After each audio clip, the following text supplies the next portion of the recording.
The mental divide, cost versus return. If your first question is, how much does it cost? You're already thinking like a consumer, and that's exactly what keeps most people stuck.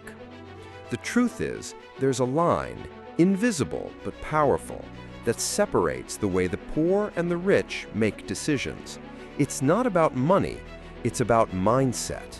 More specifically, it's about how you evaluate value. The poor and middle class ask, can I afford this? Is this cheap enough? How much will it take out of my wallet right now? The rich ask, what does this create? How fast will it pay me back? Will this multiply or drain my wealth? One group sees price, the other sees potential, and that small difference compounds over years into a massive wealth gap. The psychology of cost-driven thinking. Let's be clear, asking about the cost isn't inherently wrong, it's survival. If you've ever lived paycheck to paycheck, you have to think about what things cost. It's not a choice, it's necessity. But here's the trap. Most people stay in that mindset even when they don't have to anymore. They grow up, get promoted, earn more, yet still think in terms of, what will this take away from me? Instead of, what will this create for me? Why? Because fear-based thinking is sticky. When your brain is wired for scarcity, you start seeing everything as a potential threat to your security. And so your money becomes a shield. You hold it tight, you avoid risk, you measure every price tag like it's a battlefield decision, but you never ask the question that builds wealth. What does this return? The reframe that changes everything. Here's a simple truth that most people ignore. Money is only valuable when it's used to create more value. If you bury it in fear, you've already lost. If you use it to multiply opportunities, you win. This is why rich people don't panic over price tags. They don't ask, can I afford this today? They ask, will this pay me tomorrow? It's why they invest in tools that save time, in people who bring expertise, in information that accelerates success, in properties that cash flow, in businesses that scale. Each dollar has a job, each job has a return, and if it doesn't, that dollar's fired. Poor people spend money emotionally. Rich people deploy it strategically. That's the mental divide. Cost is final, return is infinite. When you focus on cost, your thinking ends at the purchase. You see a transaction as an end point. But when you focus on return, you see a transaction as a starting point. You don't just ask, what do I get right now? You ask, what does this lead to over time? That's why poor people hesitate to spend $500 on a course that could change their income, but don't blink at spending $500 on gadgets, shoes, or dinners that vanish by next week. It's not that they don't have money, it's that they're aiming at the wrong outcome. Cost-driven people protect the present. Return-driven people build the future. Why the rich keep getting richer? It's not just luck. It's this exact mindset repeated over years. Every time a return-based thinker makes a decision, they see the potential outcome, not just the price. Prioritize growth over comfort. Use money to open doors, not just close transactions. And guess what happens? They buy assets, while others buy liabilities. They learn skills, while others chase distractions. They invest in people, while others compete with them. The gap widens not because they work harder, but because they ask better questions. You're already making this choice daily. Every single day you are choosing between these two mentalities. Do you buy that course or scroll free advice endlessly? Do you hire help or do everything yourself and burn out? Do you invest in marketing or hope your business grows organically? Do you pay for mentorship or stay stuck in confusion for years? Each time your brain fires one of two questions: can I afford this? Or what does this return? Whichever one dominates defines your direction. The wealth filter. Here's a simple way to rewire your decisions starting today. Before you spend money, ask, does this help me make more money? Does this save me time or energy I can reinvest? Does this open a door that would otherwise stay shut? Does this teach me something that keeps paying dividends? Does this build me into someone worth more? If the answer is yes to any of those, then it's not a cost, it's an investment. But if it ends the moment you buy it, only satisfies comfort, not growth, leaves no trail of progress behind, then it's just consumption. And consumption never creates freedom. What happens when you shift? Once you switch from cost-driven to return-driven, everything changes. You no longer fear investing in yourself because you are now your best asset. You stop judging success by how little you spend and start measuring it by what your spending produces. You become intentional, focused, strategic, and most importantly, you start multiplying. Because wealth isn't about what you save, it's about what you build. So here's the truth. If you keep thinking in terms of cost, your life will always feel limited. But if you start thinking in terms of return, you unlock leverage, possibility, and momentum. The question is no longer, can I afford this? It's, can I afford to keep thinking this way? How poverty conditions the brain to fear spending. Before you ever held a dollar in your hand, you were already taught what to feel about money. And for most people, especially those who grew up in scarcity, that feeling was fear. Fear of not having enough. Fear of wasting what little you do have. Fear that one wrong move will ruin everything. So naturally, the brain adapts. It builds an internal defense system around every dollar. It doesn't ask, what will this give me? It asks, what will this take away from me? That's how cost-based thinking is born, not from logic, but from survival. Scarcity isn't just a situation, it becomes a system. Let's go deeper. Most people believe poverty is just about having no money, but real poverty is mental. It's the programming you inherit after years of lack. If you grew up hearing, money doesn't grow on trees, we can't afford that. That's for rich people, not us. Don't waste money on things you don't need. Then your brain starts associating money with danger. Every purchase becomes stressful. Every investment feels reckless. Every opportunity feels like a trap. So naturally, you think in terms of, what do I lose if this goes wrong? And when you live in that fear long enough, you stop asking, what if this works? The poverty brain, a master of protection, not progress. You have to respect the poverty brain. It's not stupid, it's incredibly intelligent for its purpose. Its purpose is to avoid risk, preserve comfort, reduce uncertainty. It asks, what if I run out? What if this is a scam? What if I fail and can't recover? And because it's trying to protect you, it becomes incredibly persuasive. It shows you stories of others who lost money.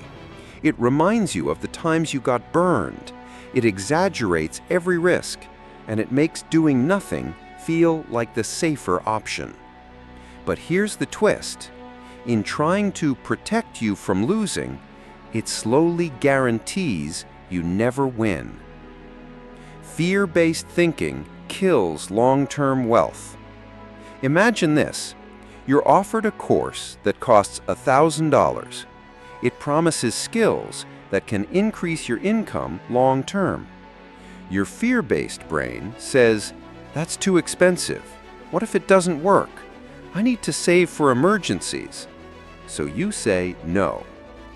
But let's flip the scenario. What if that course led to a $10,000 raise, or helped you start a side business earning $2,000 a month? You didn't save $1,000 by saying no. You lost $10,000 plus in future return. That's the hidden cost of fear. It doesn't just stop you from spending, it stops you from compounding. And that's how poverty thinking traps you. It teaches you to protect money instead of using it to create more. The safe zone is the danger zone. Here's the cruel irony. The mindset that says, "Let me just be safe, careful, and cautious," is the one that often ends in lifelong struggle. Why? Because while you're playing it safe, the world is moving. Others are learning. Opportunities are compounding for someone else. You're waiting for certainty in a world where certainty doesn't exist. Meanwhile, rich thinkers are taking calculated risks, making small bets, learning fast, failing forward, and growing richer in the process. You don't get wealthy by hiding from risk. You get wealthy by managing it, learning from it, and investing despite it. Money is a tool, but poverty makes it a trophy. When you've had very little, money feels sacred. You don't want to let it go. You want to hold it, stare at it, guard it. But that's like buying a tool and never using it, just polishing it every day in fear that it'll break. Money is not a trophy. It's a tool. And tools are meant to be used to build something greater. The moment you treat money as an object to protect, instead of a force to deploy, you turn potential into paralysis, breaking the fear loop. So how do you shift? You don't just force yourself to spend more. That's not the point. You start by asking better questions than your fear does. Instead of asking, "What if I lose this money?" you ask, "What if this investment changes everything? What if not doing this keeps me stuck? What's the true cost of staying the same?" You challenge your survival brain. You thank it for protecting you, but you don't let it drive anymore. Because now you're not trying to survive, you're trying to build a new financial reflex. You don't become a return-driven thinker overnight. You rewire gradually. Here's how. Pause before every purchase and ask, is this protecting fear or creating progress? Journal one decision each day where you chose growth over fear. Normalize investing, even if small. Books, tools, courses, help. Track returns, not just spending. Measure what gives back.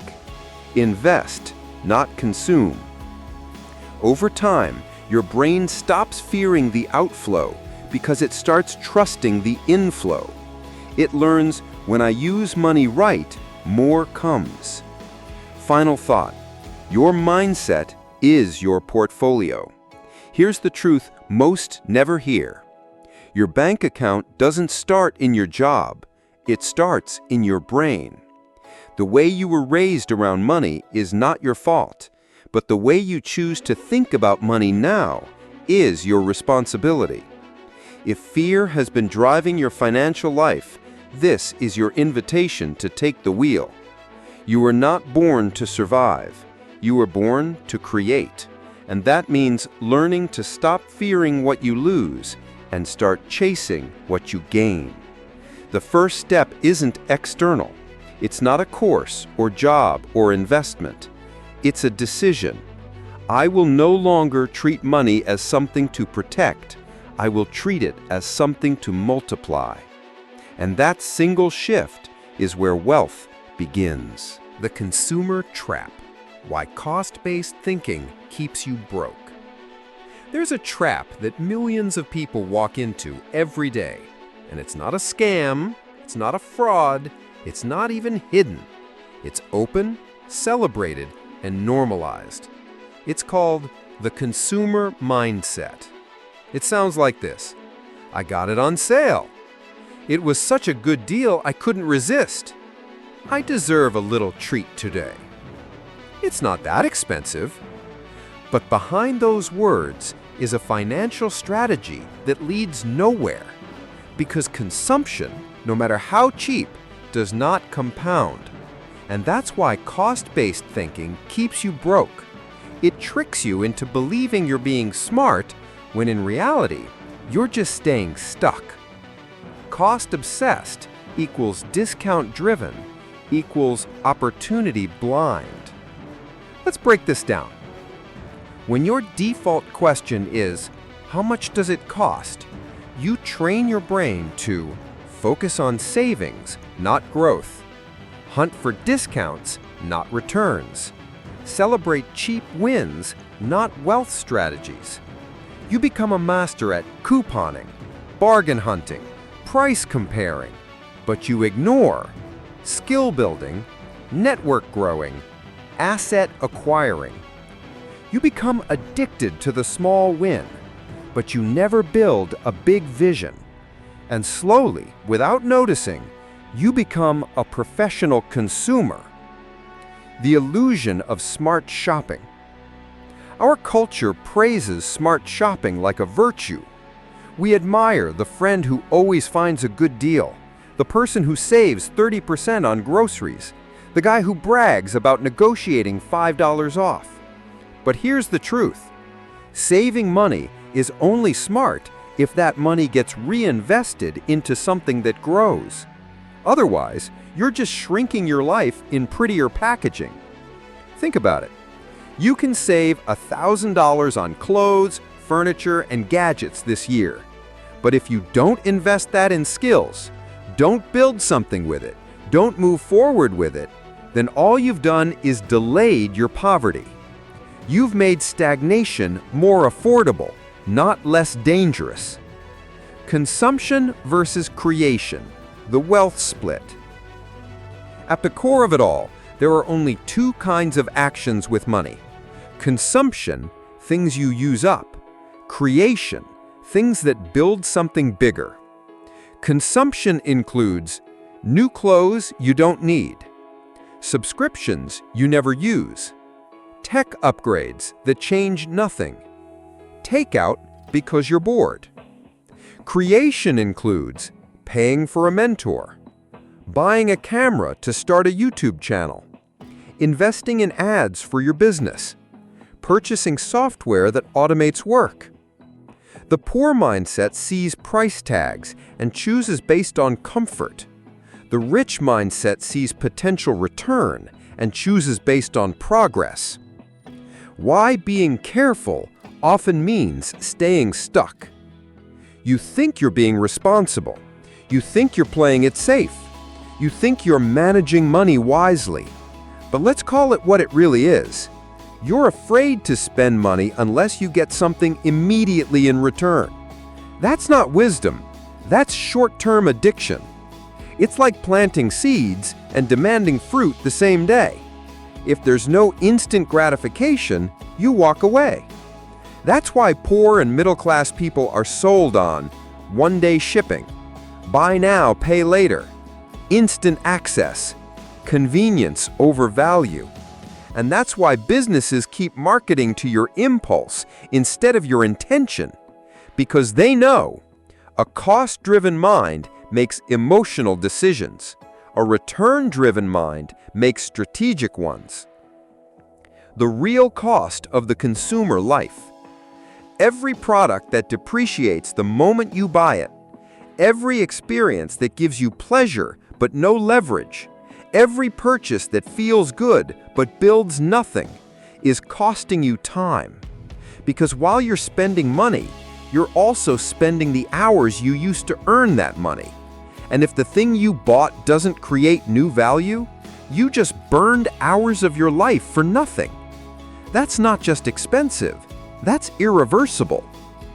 Consumption kills confidence. Here's the dark side no one tells you. Every time you buy something out of boredom, insecurity, impulse, emotional escape, You're not just hurting your bank account. You're teaching your brain, I don't trust myself to delay gratification. I need something external to feel better. I need a treat because I can't create. This chips away at your belief in your own power, and the poorer your mindset feels, the more you consume to compensate. It's a vicious loop. You spend because you're stuck, and you stay stuck because you spend. You were taught to be a consumer, not a creator. Society doesn't want you to think in terms of return, because a person who thinks about ROI questions their job, starts a business, buys fewer things, learns how to invest, refuses to waste time, seeks mentors, not distractions. That person becomes dangerous. They stop being predictable. They stop obeying marketing. They stop scrolling. They stop being easy to sell to.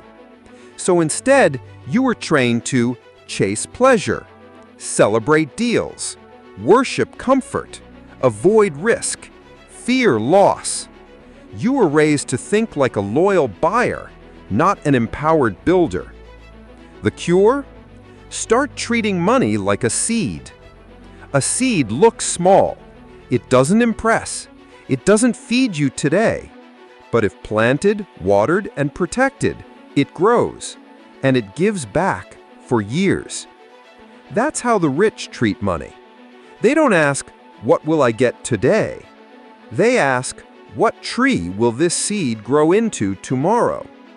That's why they'll spend $5,000 on a business coach, $10,000 on a mastermind, $100,000 on real estate without blinking.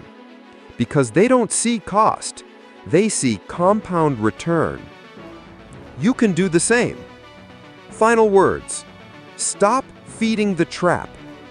Every time you chase cheap instead of value, every time you seek comfort instead of return, every time you reward your impulse instead of your purpose, you make the trap a little deeper. But the moment you say, I will use my money to build, not to escape. I will invest in who I want to become. I will think in terms of return, not relief. You start climbing out. Your future is not built by saving on coupons. It's built by thinking like a creator. Choose creation. Choose return. Choose the mindset that makes money work for you, not the one that just makes you feel good for 5 minutes. Rich people ask better questions. The difference between poor and rich is often just this: the questions they ask. Poor people ask, how much does it cost? Can I afford it? Is there a cheaper option? Rich people ask, what does this return? How long until it pays me back? Can this open new doors or multiply what I have? The poor try to avoid mistakes. The rich try to identify opportunities. One group fears loss, the other seeks leverage. And the questions you ask determine which future you build. Questions are destiny in disguise. Every decision in life is born from a question. Can I afford this? Leads to cutting corners. Is this worth the return? Leads to investment. Is there a cheaper option? Leads to buying cheap things that break or soon feel old. Will people think I'm wasting money? Leads to fear. Will this skill pay off for decades? Leads to mastery.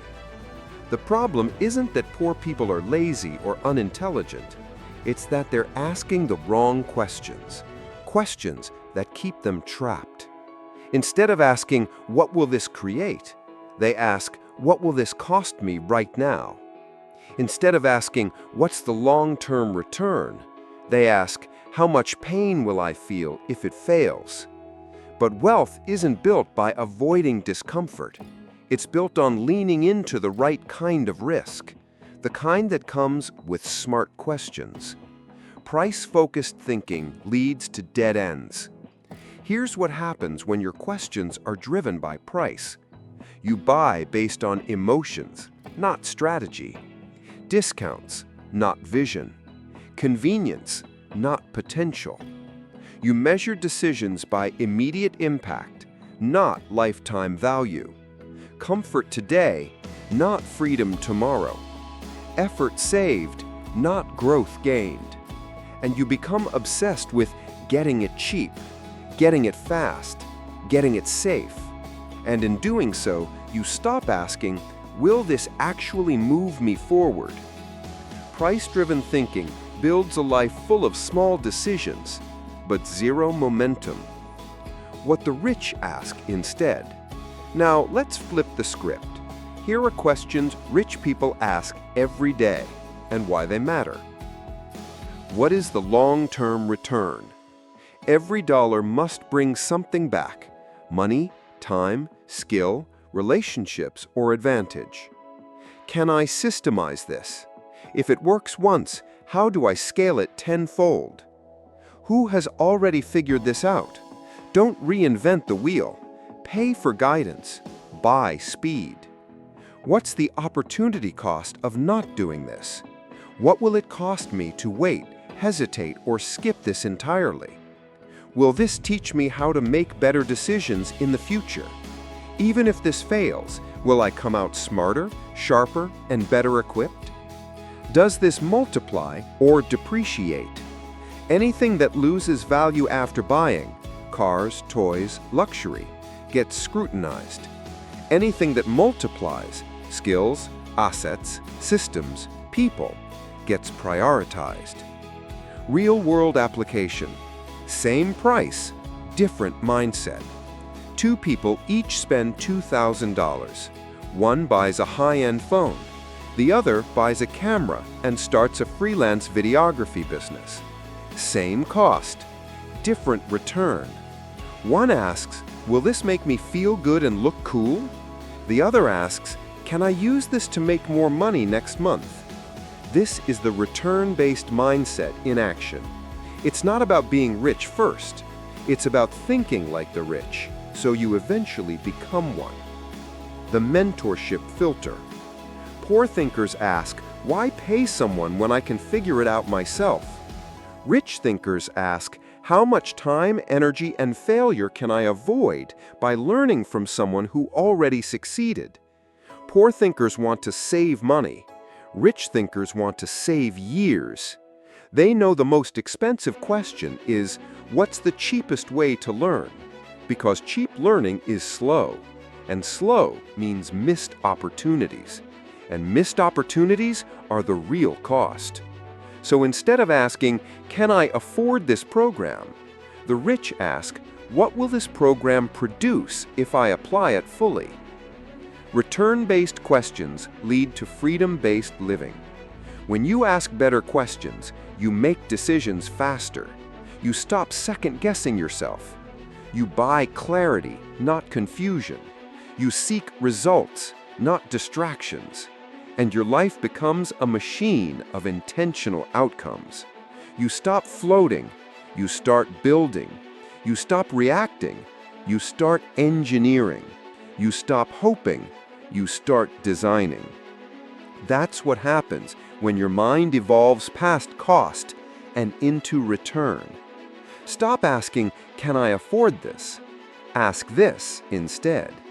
Here's a powerful reframing. Instead of, can I afford this? Ask, what's the cost of not doing this? Will this give me an edge over time? Will this help me create something that grows on its own? Because wealth is not a matter of savings, it's a matter of multiplication. And multiplication only happens when you ask the questions that activate it. Final thought, your life is the answer to the questions you ask. Look around your life right now. Your skills, your relationships, your income, your health, they are all answers to the questions you've been asking. If your life is stuck, it's not just your circumstances, it's your questions. Bad questions keep you small. What if I fail? Isn't this too risky? What will people think? Is this too expensive? Powerful questions make you grow. What if this works? What does this return in 3 years? How can I leverage this to scale? How do I turn this into cash flow or value? The rich don't wait to be ready. They ask the right questions and build the answer into their life. Investing versus spending, the daily decision no one sees. Every day, without even realizing it, you're making decisions with your money that fall into one of two categories. You're either investing or you're just spending. And the scary part? Most people don't know the difference. Worse, they think they're investing when in reality, they're just spending with better branding.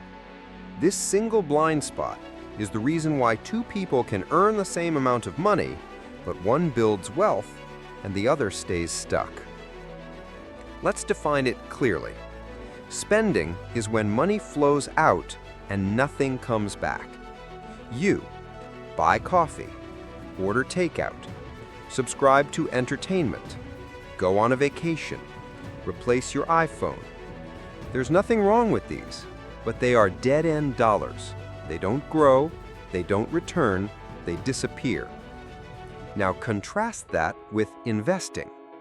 Investing is when money flows out but brings something back. You buy a book that teaches you a marketable skill, pay for a mentor to fast-track your business, upgrade your tools to scale your service, take a course and apply what you learn, hire someone so you can focus on higher-level work. Same money out, different result coming back. One dies after purchase, the other compounds. Why most people confuse the two? Here's where it gets tricky. We live in a world that markets spending as investing. Companies say, buy this phone, it's an investment in your productivity. Travel, it's an investment in your happiness. Upgrade your wardrobe, it's an investment in your confidence. Buy this luxury item, you're investing in your self-worth. These are clever lies. They're not investing. They're emotional spending dressed up in feel-good language. If it doesn't bring back more than it took, it's not an investment. That's the line. The micro decisions that shape your financial life. Here's what most people never realize. Wealth isn't built by one big decision. It's built by 1,000 tiny ones. You choose to buy lunch or prep it at home. You choose to scroll social media or spend that time learning. You choose to binge Netflix or write down business ideas. You choose to buy that new gadget or invest in skill development. Each time, it's not just money, it's energy, time, focus, future.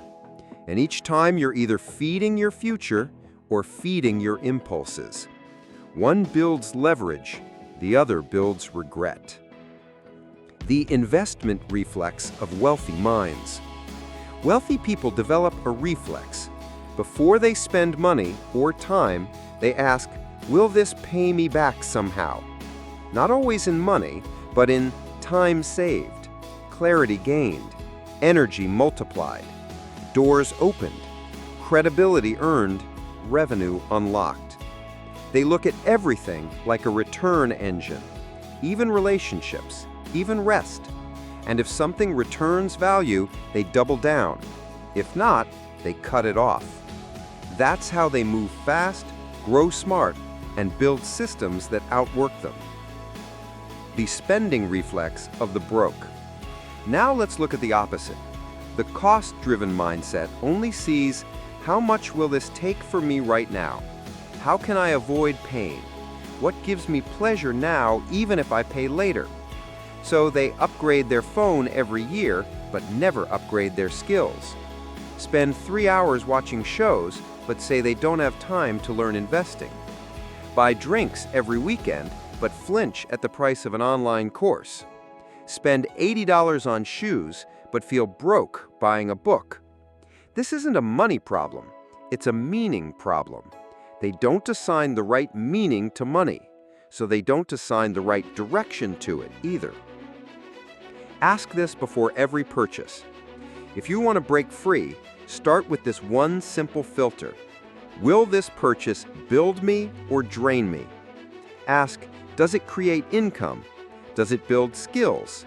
Does it save or multiply time? Does it increase clarity or strategy?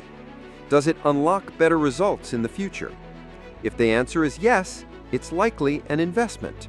If no, it's just spending. It's that simple, but you have to practice asking it every single time, because the decisions that feel small today become your financial trajectory tomorrow. It's not about deprivation, it's about direction. Let's be clear. You're not supposed to feel guilty for spending. Enjoy your life, rest, play, have fun. But know the difference between spending to live and living to spend. One gives joy, the other builds addiction. Rich people spend too, but after they've secured investments that keep giving back. They don't rob their future to feel better today. They build their future so they can enjoy today. That's the difference. Final thought. Your wallet is a mirror of your priorities.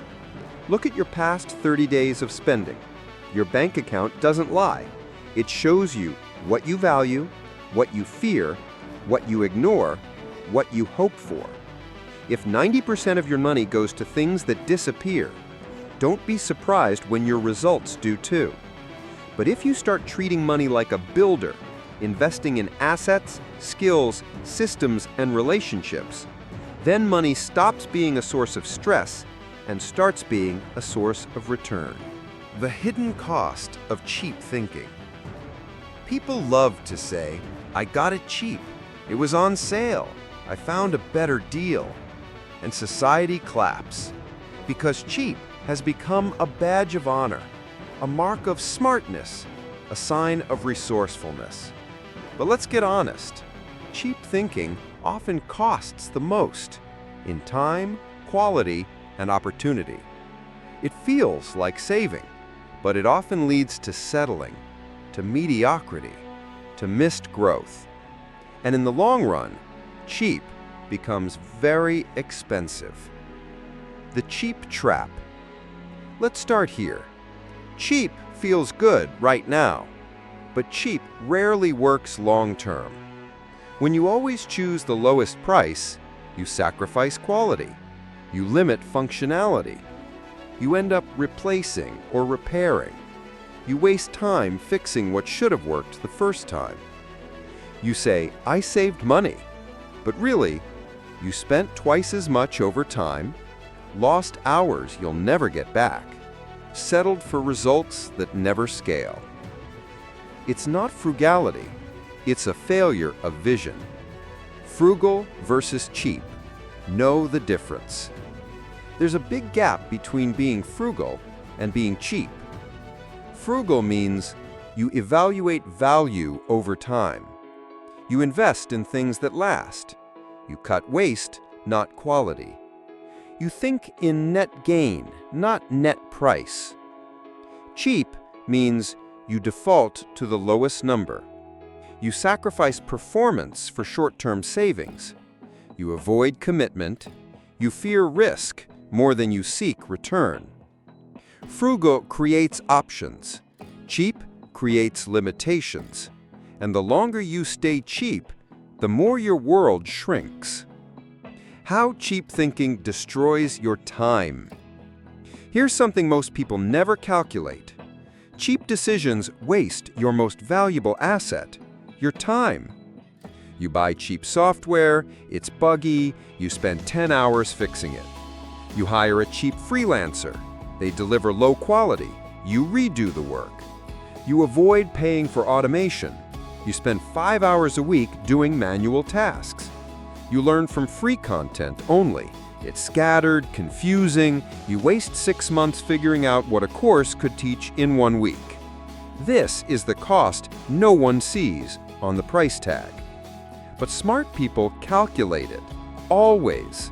Because when you think in returns, you realize if I spend $500 to save 50 hours, then my time is worth $10 an hour and rising. That's how you start building wealth, not just saving pennies. Cheap thinking hurts your confidence. This part is rarely discussed. When you constantly choose the cheapest route, you send yourself a message: I'm not worth the best. I don't trust myself to use this well. I'll probably mess it up, so let me go small. This mindset seeps into everything. You undercharge in your business. You undersell your skill set. You avoid applying for bigger roles. You second-guess your own goals. Because you're training your brain to expect less. The habit of choosing small things eventually makes you feel small, and you begin to live according to what you think you deserve, not what you're capable of building. The cycle of cheap choices.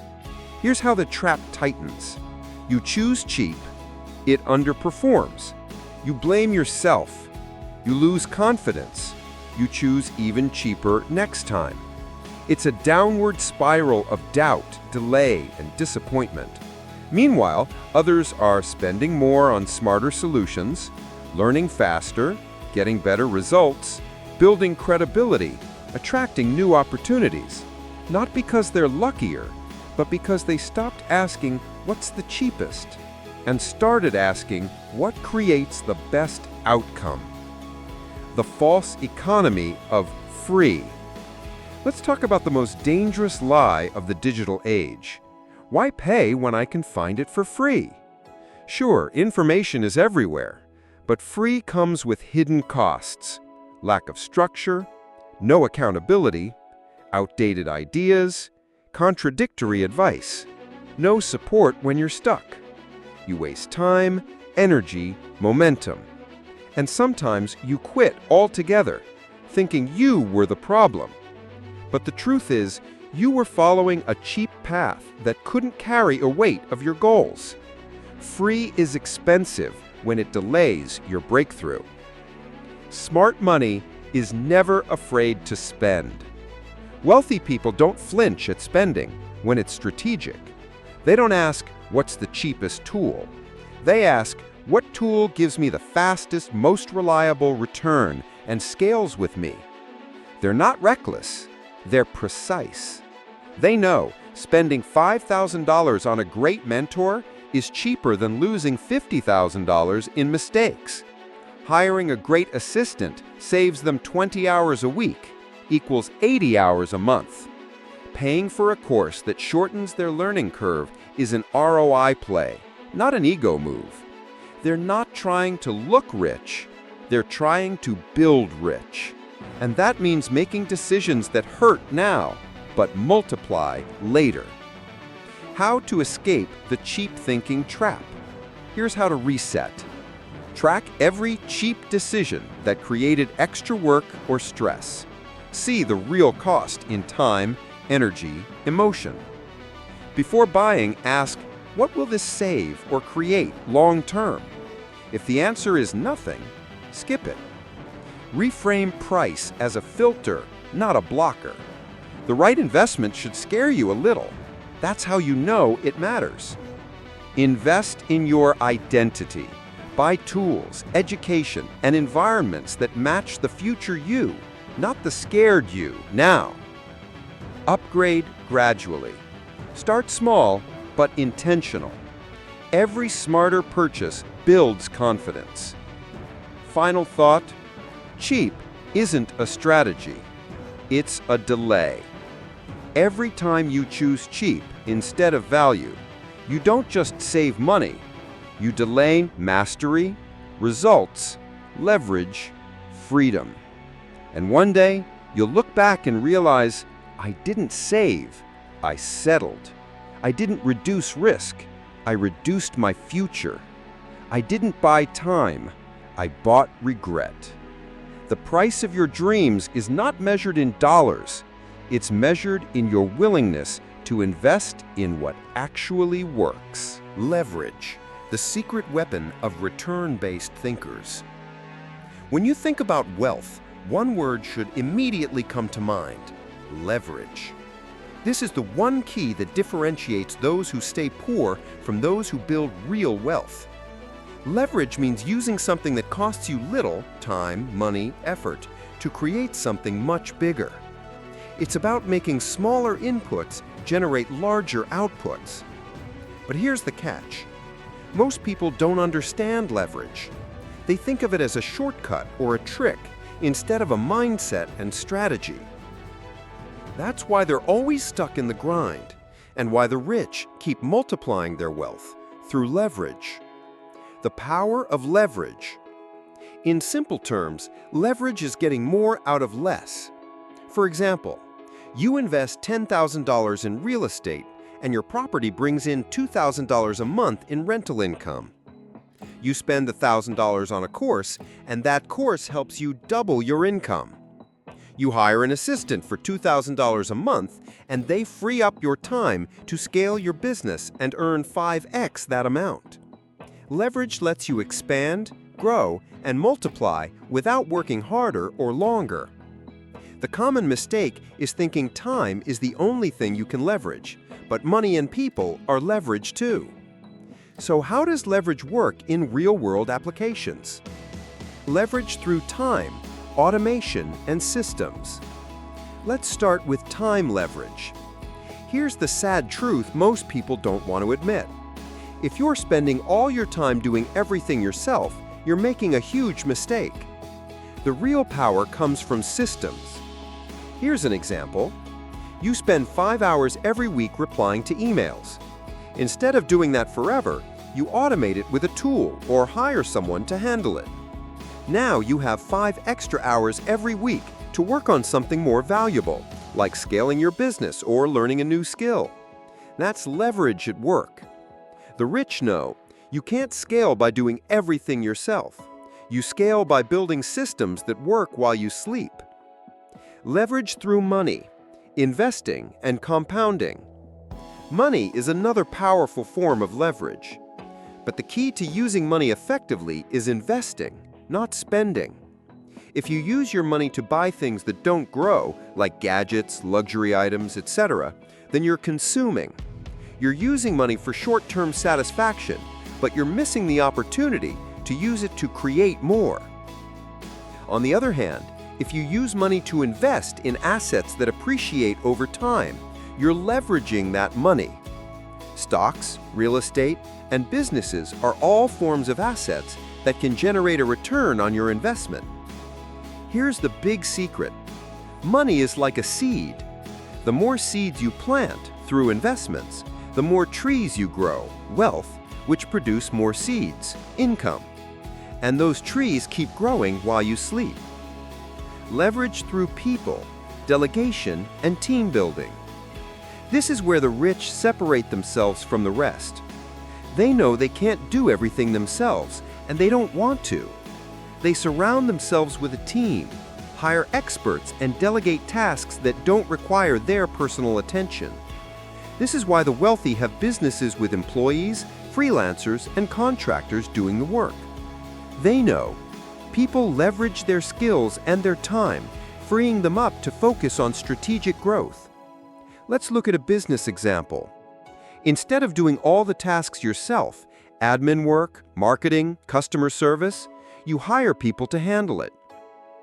As a result, you free up your time to focus on growing the business, strategizing new offers, and finding new clients, activities that move the needle. While others are working in their business, the wealthy are working on their business. That's people leverage. The leverage mindset. Why thinking small doesn't work. Here's the core difference. The poor see leverage as a risk. They see leverage as borrowing or spending. The rich, on the other hand, see leverage as a strategic tool to grow their wealth. They understand that leveraging time, money, and people allows them to scale rapidly. Without leverage, they'd be stuck working harder for the same result. It's not about making quick money through risky shortcuts. It's about smart, strategic growth through the careful application of leverage. Let's face it, if you're still thinking in terms of manual effort and limited resources, you'll never reach the next level. To really grow, you have to stop thinking about everything as a cost and start thinking of it as an investment in leverage. The how of leverage: building systems that work for you. Now that we understand the power of leverage, let's look at how to apply it. Automate processes. Do you spend hours doing repetitive tasks? Automate them. Use tools and software that help you handle emails, social media posts, scheduling, and bookkeeping. Outsource tasks. Identify tasks you don't need to do yourself and hire people to do them. Whether it's a virtual assistant, a social media manager, or an accountant, leverage people's skills. Invest smartly. Don't just spend money, use it to invest in things that multiply: real estate, stocks, or businesses that give you a return. Create passive income streams. Build assets like books, courses, or automated businesses that generate income without you having to work every day. Scale through technology. Technology is one of the biggest tools for leverage. Whether it's using AI, automated marketing tools, or other systems, technology can help you work less while achieving more. The rich don't work harder, they work smarter. When people talk about working hard to get rich, they're not talking about grinding away in a 9-to-5 job. They're talking about working strategically. The rich don't grind longer hours. They build businesses, assets, and systems that run on leverage. They hire people, invest money, and use technology to do the heavy lifting. While the average person is working to make $100, the wealthy are working to make $100,000, using other people's skills, other people's time, and other people's capital. Final thought: the power of leverage is the power of growth. If you truly want to shift from a cost-driven mindset to a return-driven one, you must embrace leverage. Leverage is not a quick fix. It's not about getting rich fast. It's about building something that grows, over time, exponentially. The people who think in terms of leverage focus on building systems, focus on building wealth, focus on growing beyond what they could do on their own. Because here's the core truth: you can't grow beyond yourself without leveraging something: time, people, or money. And when you learn to use leverage, you'll stop trading time for money. You'll stop grinding. You'll stop stressing. You'll start multiplying. Can I afford not to? The wealth question. For most people, the question they always ask before making any financial decision is, can I afford this? It sounds responsible. It sounds wise. It even sounds like common sense. But if that's the only question you ask, you're playing defense. You're reacting to fear. You're avoiding risk instead of calculating return. And worse, you're focusing on the wrong cost. Because the smarter wealth-building question isn't, can I afford this? It's, can I afford not to? This one shift in framing, this subtle flip, is what separates people who stay stuck from those who move forward fast. The hidden cost of inaction. Let's say there's a skill you know could grow your income. A course costs $500. Your mind immediately says, can I afford it right now? But what if the right question is, can I afford to keep operating without this skill? How many opportunities will I miss if I don't learn this? What's the cost of another 6 months at the same income level? Most people don't calculate the cost of doing nothing. And that's why they keep delaying decisions that could change everything. Because here's the truth: doing nothing is never free. It just hides the price in your future. The price of comfort is the death of growth. When you ask, can I afford this? You're really asking, will this make me uncomfortable? Will this stretch me? Will this challenge my sense of safety? And often, the answer is yes. So you say no. Not because it's not worth it, not because you've done the math, but because you're addicted to comfort. The wealthy think differently. They know that comfort is expensive because it keeps you where you are. So instead of asking, "What's the cheapest way to stay safe?" they ask, "What will move me forward the fastest, even if it stings a little now?" Because they know temporary discomfort leads to permanent advantage. Permanent comfort leads to perpetual stagnation. Regret is always more expensive than risk. Let this sink in. Risk is temporary, but regret is forever. Most people avoid decisions because they fear losing money, but what they should fear more is waking up in 5 years still in the same place, watching others take the leap while they overthink, realizing they missed decades of compounding results all because they hesitated over $500 or one tough decision. Ask yourself, if I don't do this now, what does my life look like a year from now? Am I okay with that answer? That's what it means to think in terms of return, not just what you get today, but what you risk losing forever by standing still. The compound cost of waiting. Every time you delay action that could help you grow, you're not just staying the same, you're falling behind. Why? Because the cost of waiting is compounding. A skill you don't learn today equals clients you don't close tomorrow. A system you avoid buying equals time you waste every week. A coach you don't hire equals mistakes you'll have to make on your own. A business you delay launching equals income you delay building. A decision you postpone equals opportunities you miss. In wealth building, time is the most precious resource, and the longer you wait, the smaller your return. So instead of asking, "Is it too expensive?" start asking, "What does waiting actually cost me?" Spoiler, it's usually way more than the price you're scared of. Can you afford to stay the same? That's the real question. Can you afford to keep living paycheck to paycheck? To keep saying one day? To keep doubting your ability to invest in yourself? To keep looking for free while others pay to accelerate?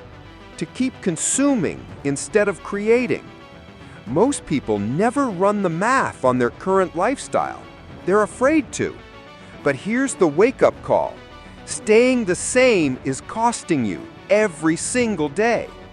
Every dollar not invested, every hour not used, every move not made, every fear left unchallenged. The status quo is not neutral. It is decay in disguise. Affording it is about priority, not possibility. Here's what rich people understand. Affording something isn't about how much money you have. It's about how much you value the outcome. They don't wait to feel ready. They make the decision and become ready through commitment. They understand the price is part of the transformation. Paying is a signal to their brain, this matters. Investing isn't just financial, it's emotional and energetic. If you always wait until it's comfortable, you'll never invest in anything that truly stretches you. And if it doesn't stretch you, it won't grow you. Flip the script permanently. Here's how to start thinking like a return-based, wealth-building mind. Every time you face a decision, ask, what does this create long-term? What happens if I say no and nothing changes? Am I avoiding this because of fear or because of wisdom? Can I afford not to grow? What's the cost of continuing exactly as I am? These questions rewire your brain. They put you on offense. They help you see potential, not just price. That's how you shift from surviving to scaling. Final thought. The most expensive decision is indecision. Indecision feels like safety, but it's actually a thief. It steals your momentum, your energy, your clarity, your confidence, your return. So next time your mind says, "I'm not sure if I can afford this," pause, breathe, flip it, and ask, "Can I afford not to take this chance? Can I afford not to grow? Can I afford to live with the regret of never trying?" Because that's the real cost, and the wealthy never pay it. Dead-end dollars, the money that never comes back. Not all dollars are created equal.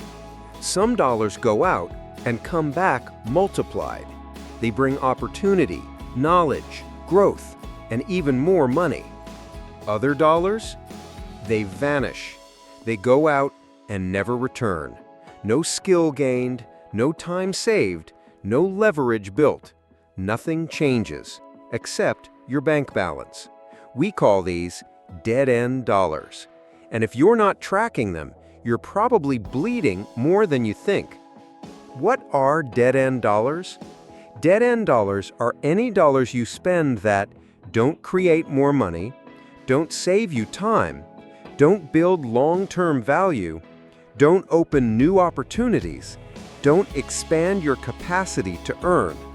In short, they're expenses without return, comfort without compounding, consumption without consequence, until you look back and realize you spent thousands to stay exactly where you are. What dead-end dollars look like in real life? They're hiding in plain sight. Here's some examples. $200 on a new phone case, but no investment in your online presence. $800 on a weekend trip, but $0 on improving your career. $120 a month on streaming services, but can't afford a $50 book. $60 on alcohol every weekend, but no budget for a mentor. $150 on shoes you wear once, but no clarity course to define your goals. It's not about guilt, it's about return. If it doesn't return anything, you didn't just lose money, you lost what that money could have become. Opportunity cost, what you could have gained. Dead-end dollars don't just disappear, they take opportunity with them. Let's say you spent $3,000 last year on takeout, shopping, subscriptions, parties, and impulse gadgets. That $3,000 could have been a high-income skill that adds $1,000 a month to your income, an ad campaign that brings in new clients, a part-time assistant that frees up 15 hours a week, a membership or mastermind that connects you with high-level people. That's the real cost, not what you paid, but what you missed. Rich people avoid dead-end dollars like the plague. Here's what the wealthy understand. Every dollar should be working. If it's not producing, it's wasting. So before they spend, they ask, will this multiply? What's the return? How does this build momentum? What does this lead to 6 months from now? If the answer is unclear, they pause, because spending without return equals decay. Wealth isn't just about earning more. It's about optimizing what you already have. And cutting dead-end dollars is the fastest way to start. Why most people don't see it? Here's the painful truth. We confuse motion with progress. We confuse spending with building. We confuse comfort with value. Buying new clothes might feel productive. Subscribing to another service might feel like a step forward. But if it doesn't change your trajectory, it's a dead end. Most people never pause long enough to ask, did this move me forward? What did this create? Is this improving who I'm becoming? So they spend, and they stay stuck, and they wonder why nothing changes. A simple rule: track what pays you back. Here's a mindset shift. Don't just track what you spend. Track what pays you back. Set up a new mental filter. Before every purchase, ask, will this create money? Will this save me time or effort? Will this make me smarter, faster, better? Will this build something that lasts beyond today? If the answer is no, you're burning dollars that could have been assets. It's not about being stingy, it's about being strategic. Dead-end dollars kill momentum. You don't just lose money with dead-end spending. You lose discipline, focus, progress, clarity, confidence. Why? Because every unexamined purchase is a signal to your brain, comfort matters more than growth. Impulse wins over intention. We're not building, we're escaping. And over time, your identity starts aligning with spending for stimulation instead of investing for transformation. You stop expecting results from your money and just hope it makes you feel something for a moment. That's how poverty loops form, silently and slowly. From dead end to dividend. Now here's the good news. Every dead-end dollar can be turned around with one decision.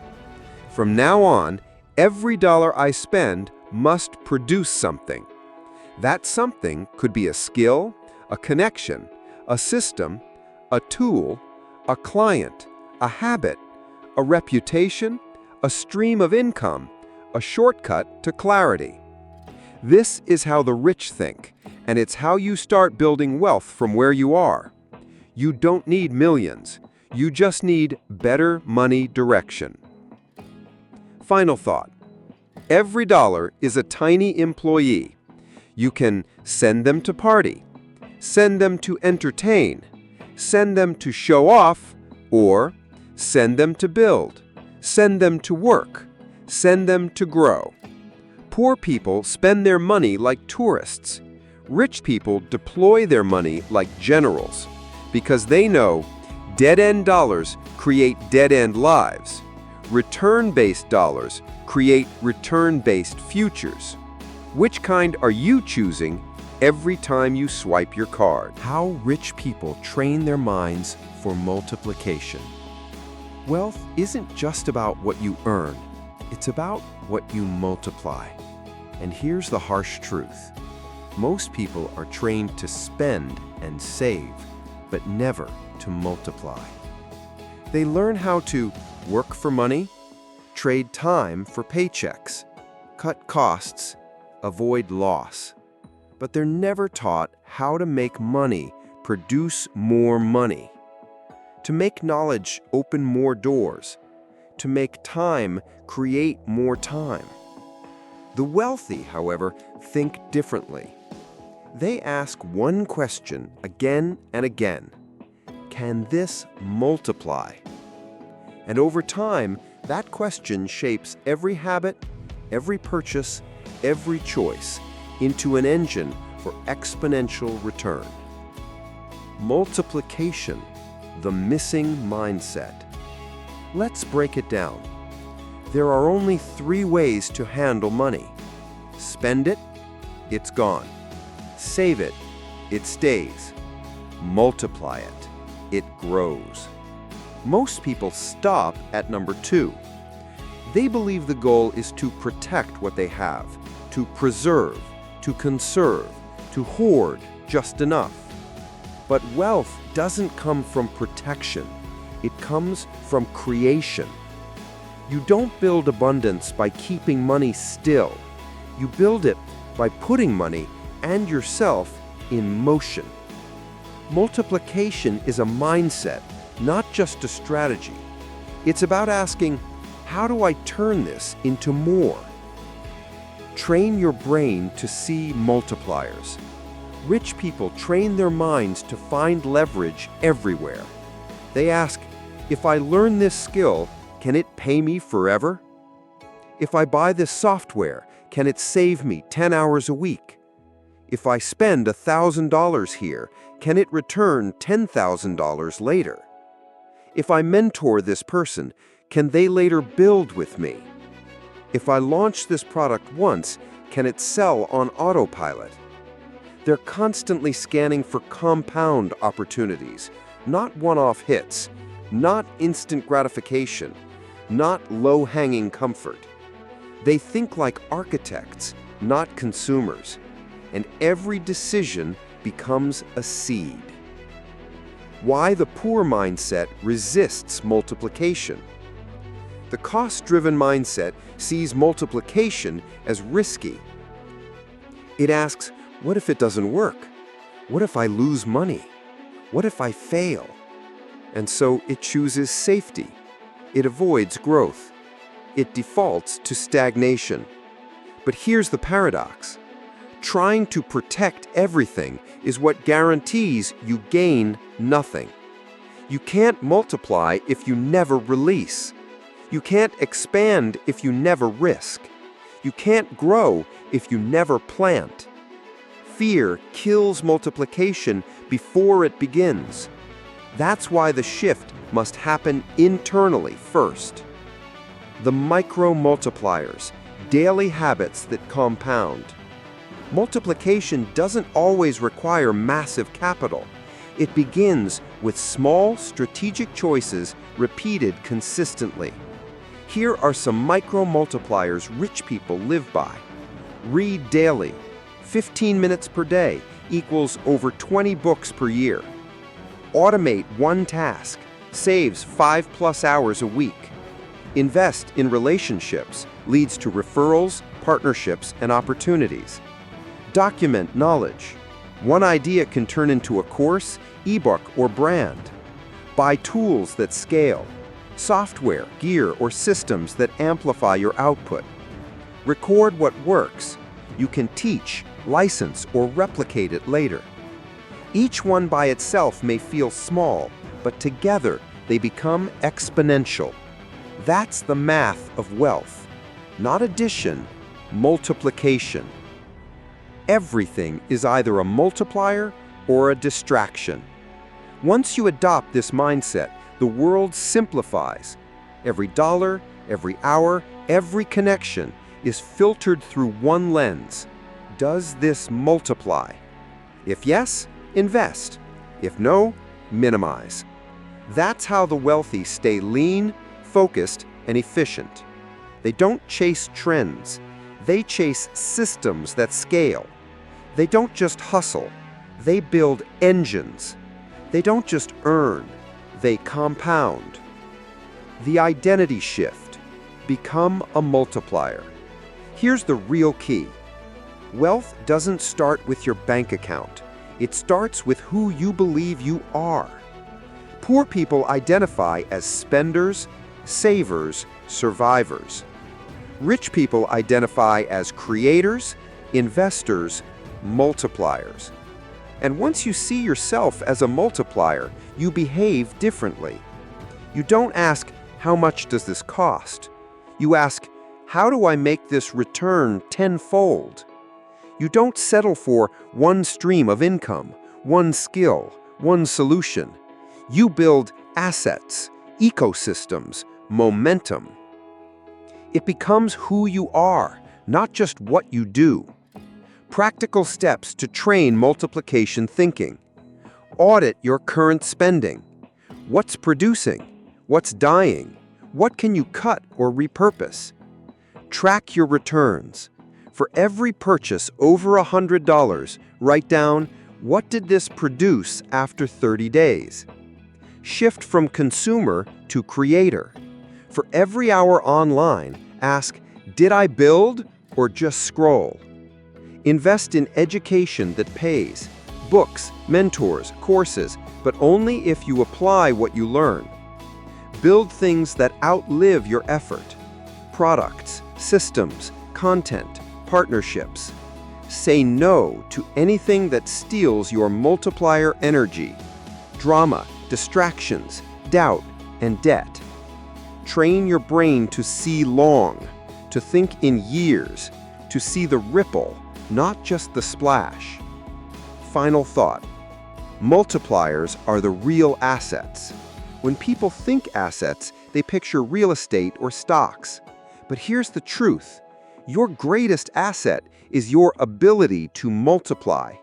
You can lose money, time, or even a business, but if you've trained yourself to think like a multiplier, you can rebuild it all faster than most people can imagine. The goal is not to keep.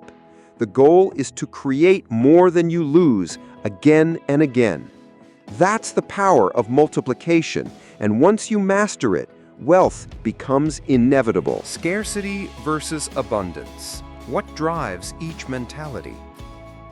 Every financial decision you've ever made comes from one of two invisible places in your mind: a place of scarcity or a place of abundance. These aren't just fancy concepts. They're the core operating systems behind how you think, act, spend, save, and grow.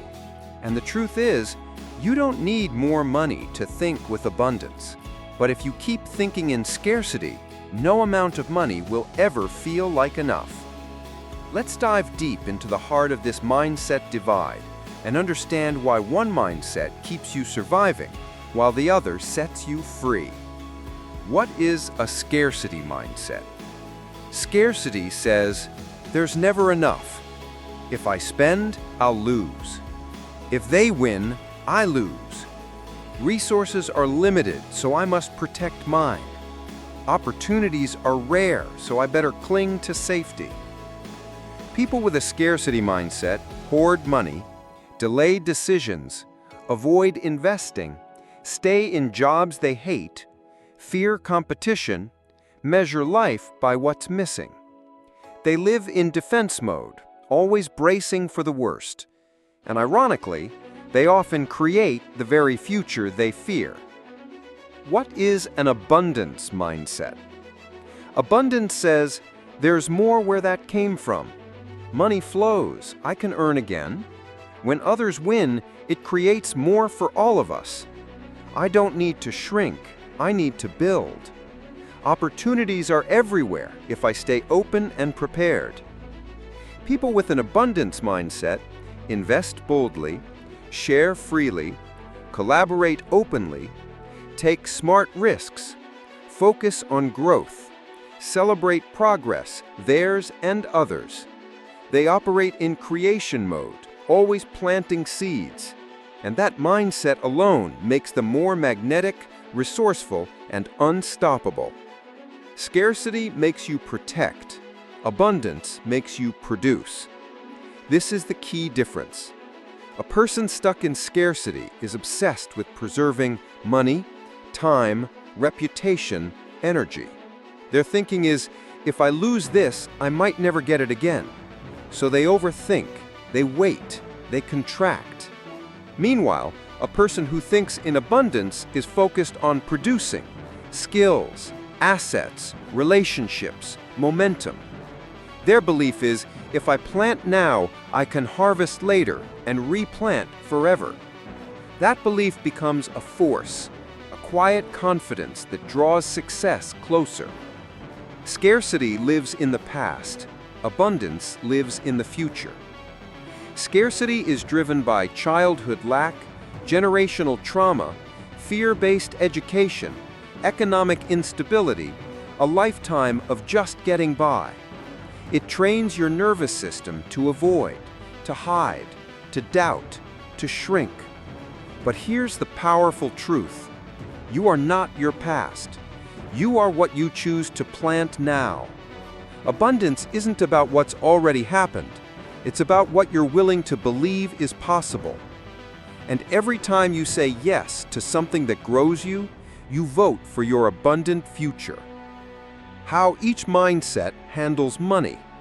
Let's go practical. Buying a course. Scarcity. I can't afford this. Abundance. If I apply this, it will repay me tenfold. Starting a side business. Scarcity. Too risky. What if I fail? Abundance.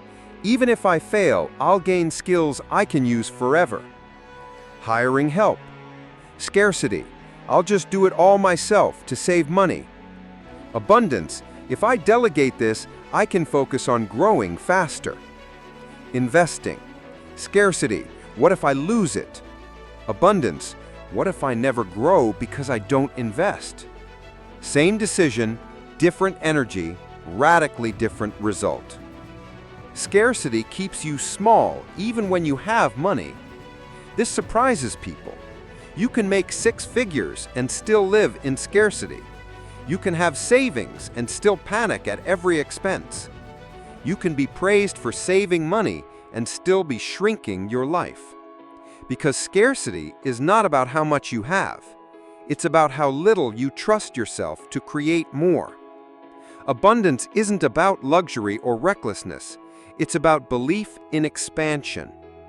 That belief lets you move faster, decide clearer, risk smarter, bounce back stronger, build things bigger than yourself. Train yourself to think in abundance. You don't wait for abundance to arrive, you train for it. Here's how. Interrupt scarcity language. Catch phrases like, "I can't afford this," "That's too expensive," "I'm not ready." Then reframe to, "How can I make this possible? What return would make this worth it?" Celebrate others' success. Scarcity sees competition. Abundance sees evidence of what's possible. Invest in small returns often. Don't wait for perfect timing. Start investing time, money, energy into anything that multiplies. Focus on what you're building. Scarcity obsesses over losing. Abundance builds momentum by planting every day. Trust the compounding. The fruit doesn't appear right after the seed, but if you keep planting, the orchard will come. Final thought. You were born for abundance. Here's the deepest truth. You were not born to live in fear. You were not designed to shrink, hoard, or hide. You were built to expand, create, and multiply. But no one will give you permission. You must choose it.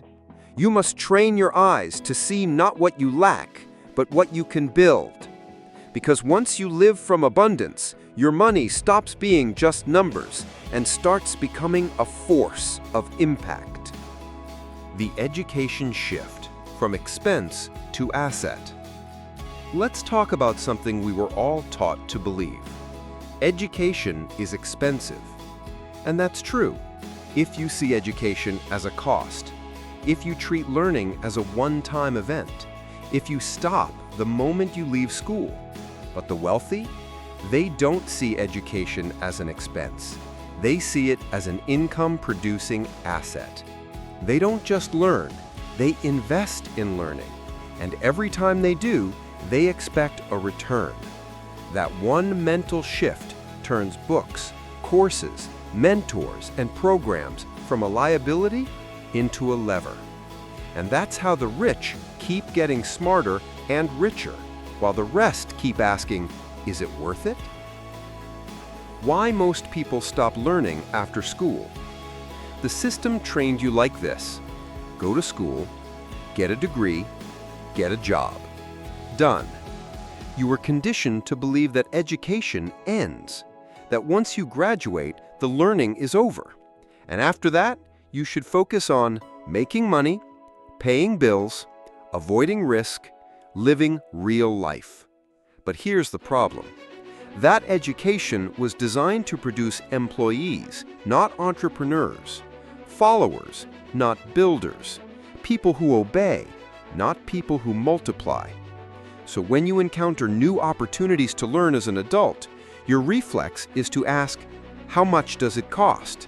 Instead of, how will this pay me forever? The rich never stop learning, but they learn differently. Wealthy people don't chase degrees, they chase direct returns. They don't care about certifications, they care about skills that create results. They're obsessed with sales, psychology, investing, technology, marketing, systems, leadership, negotiation. Why? Because these are money-making skills, skills that give leverage, options, and cash flow. Every time they learn, they're sharpening tools that build wealth, not just knowledge. That's the difference. The expense mindset kills momentum. Most people view learning like this. Is this too expensive? What if I don't use it? What if I can just find it free on YouTube? Maybe later, when I have more time or money. So they delay, they bargain, they try to DIY their future. But here's the problem. That education was designed to produce employees, not entrepreneurs, followers, not builders, people who obey, not people who multiply. So when you encounter new opportunities to learn as an adult, your reflex is to ask, how much does it cost? Instead of, how will this pay me forever? Return-based education, how to choose wisely. Not all education is created equal.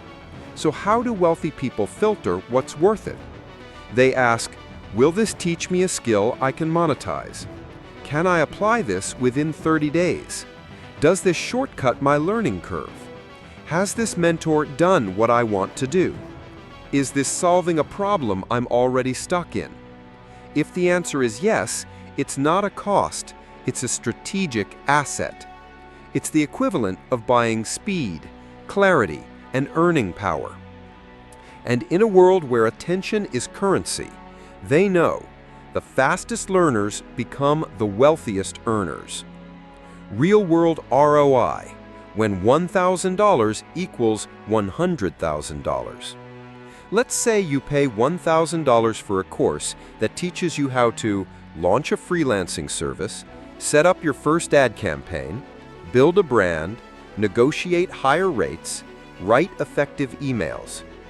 Even if you apply just 10% of what you learn, you could land one high-paying client, build a business that compounds, avoid years of mistakes, create confidence that shifts your career forever. Now ask yourself, was that $1,000 a cost or a seed? Wealthy people run that calculation every day, and that's why they never hesitate to reinvest in their mind. The poor buy entertainment, the rich buy education. Let's be honest. Many people say, I can't afford to learn that right now, but have no problem paying $100 a month for streaming, spending $300 on a new phone, ordering takeout 5 times a week, upgrading cars, clothes, vacations. It's not about affordability. It's about priority. Poor thinkers use money to escape. Rich thinkers use money to expand. One mindset says, I deserve to relax. The other says, I deserve to grow. And that one decision, over and over, determines your entire future. Practical shift. Build an education portfolio. Start treating your learning like an investment portfolio. Here's how to do it. Set a monthly education budget.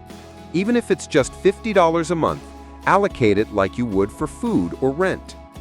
Pick one skill to master per quarter. Focus beats distraction.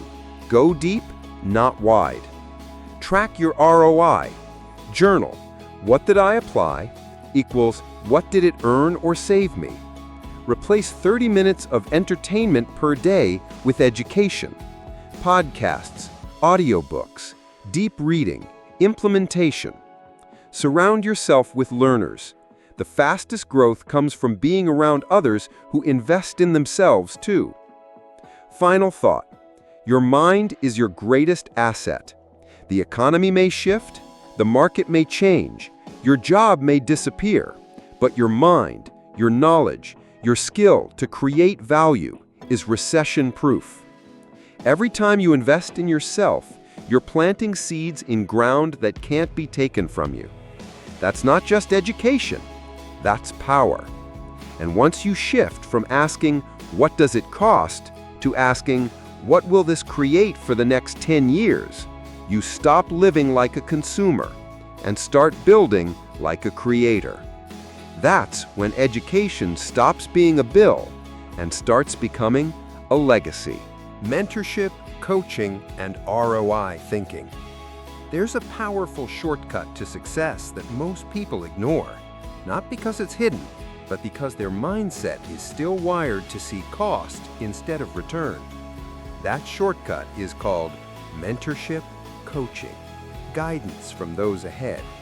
And while the rich run toward it, the poor and middle class often run away. They say, "Why pay someone to tell me what I can figure out on my own?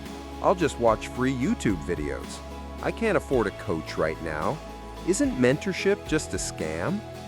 But here's what wealthy people know. Success leaves clues, and mentorship compresses time. It's not about learning everything. It's about learning the right things in the right order from the right person, so you don't waste years spinning your wheels. The poor try to save money. The rich save time. This is the fundamental difference. The poor mindset says, "I'll figure it out myself to save money." The rich mindset says, "I'll pay someone to accelerate my growth because my time is worth more than money." Why? Because rich people understand the true cost of delay.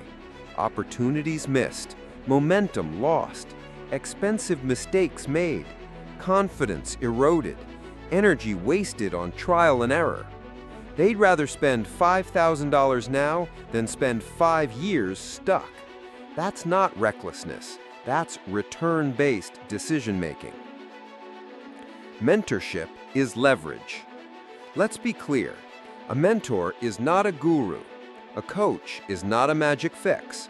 And guidance doesn't replace action, but mentorship is leverage. It gives you access to wisdom you haven't earned yet, a mirror for your blind spots, a map through territory you've never crossed, real-time feedback when you're lost or off track, accountability when motivation fades. It's like buying a GPS in the jungle instead of wandering and hoping. The cost isn't the problem. The real danger is the cost of walking alone. Why the average person doesn't invest in mentors? Because they were trained to trust only institutions, not individuals. Wait for approval, not pursue initiative. Fear scams more than stagnation. Seek guarantees instead of growth. Believe the only education worth paying for comes with a certificate.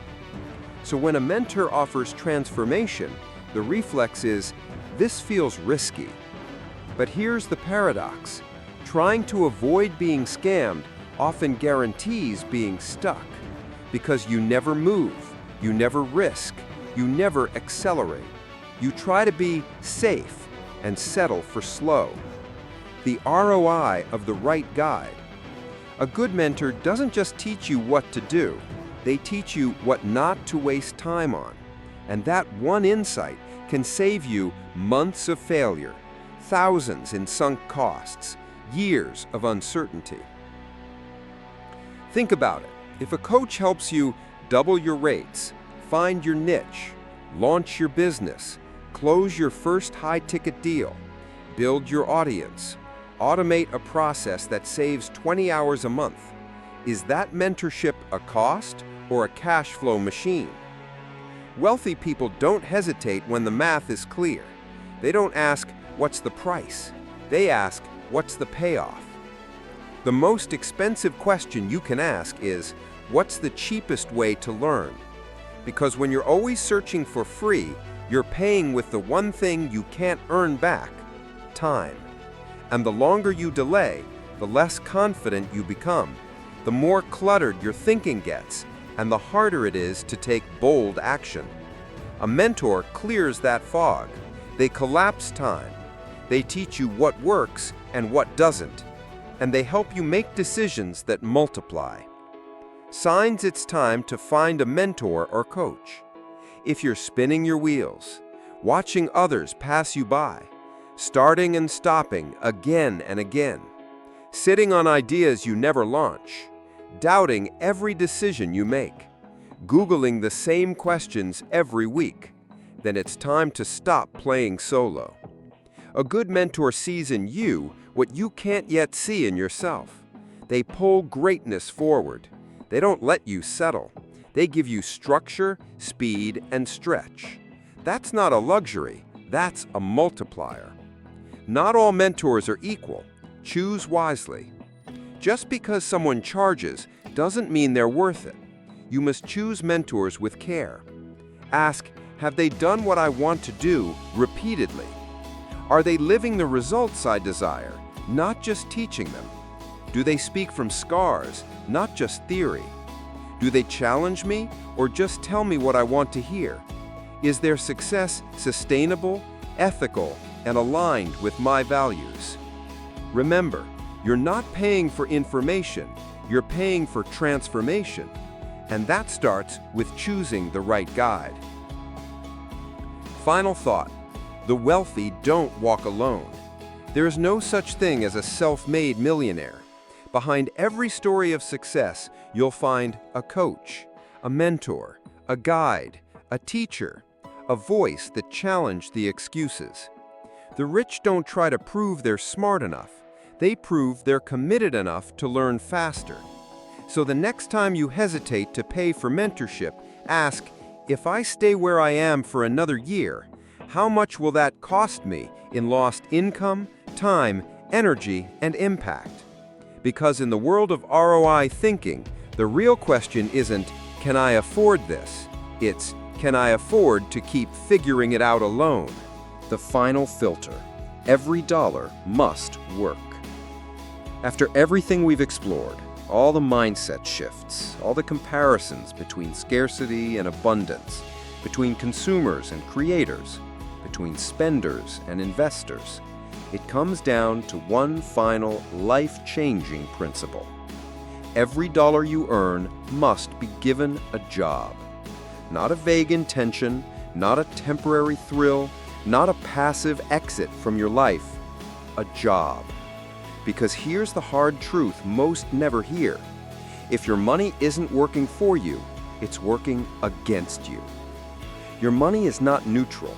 It's either building or bleeding. There's no middle ground. Every time you touch money, you're either spending it on something that dies or planting it into something that grows. It's not about how much you earn. It's about how intentionally you deploy what you already have. That's why rich people seem to grow richer with the same or even fewer hours. They don't let their money sit. They don't let it wander. They don't let it drift into impulse. They assign it. The job description of a smart dollar. Here's what a smart dollar should do. Produce more dollars, investment. Buy back time, leverage. Increase skill or knowledge, education. Open doors or relationships, networking. Support mental or physical energy, health. Reinforce systems that scale, technology, automation. Create compounding impact, brand, content, product. If it's not doing at least one of these, you're paying for a feeling, not a future. And feelings fade, futures compound. The new question to ask before every purchase. Forget asking, can I afford it? Forget asking, is it expensive? Start asking, will this dollar come back stronger or disappear forever? That question changes what you buy, how you invest, who you learn from, where you spend time, what habits you reinforce. It upgrades your filter from cost to contribution, from emotion to efficiency, from comfort to creation. The rich don't chase money, they build money that multiplies. Most people are stuck in the loop. Work, earn, spend, repeat. Rich people shift into work, earn, deploy, multiply, repeat. They build systems. They train their money. They measure ROI on everything, even rest. $200 massage equals clearer mind, equals better decisions, equals more money. $1,000 trip equals deeper relationships, equals stronger trust, equals future deals. It's not spending, it's deploying capital for compound return. You are the first employee your money should serve. Before you make your money work for others through rent, debt, consumption, you must make it serve you. And that begins by changing how you value money. Don't see it as safety. See it as a tool. Don't hoard it in fear. Don't waste it in distraction. Direct it. Command it. Challenge it. Make every dollar earn its place in your life. Ask, what does this dollar do? How does it help me grow? What result do I expect from it? That's how the rich think. Final discipline. Review, refine, redeploy. Once you adopt this mindset, your life becomes more focused, more powerful, more intentional. At the end of each week or month, ask yourself, which dollars worked for me? What produced a clear return? Which dollars betrayed me? What fed distraction, not direction? Where will my next dollars go? Who or what deserves to be trusted with them? This habit turns chaos into clarity. It turns money stress into money strategy. It turns working for money into money working for you. Your wealth begins the moment you decide this. From this day forward, no dollar will leave my hands without a job. No dollar will be wasted on temporary feelings. No dollar will die in consumption. Every dollar will be given a mission: to grow, to serve, to multiply, to build. And when you do that, not once, but daily, you stop being a victim of money. You become its master. And that's how real wealth begins, not in your bank account, but in your brain.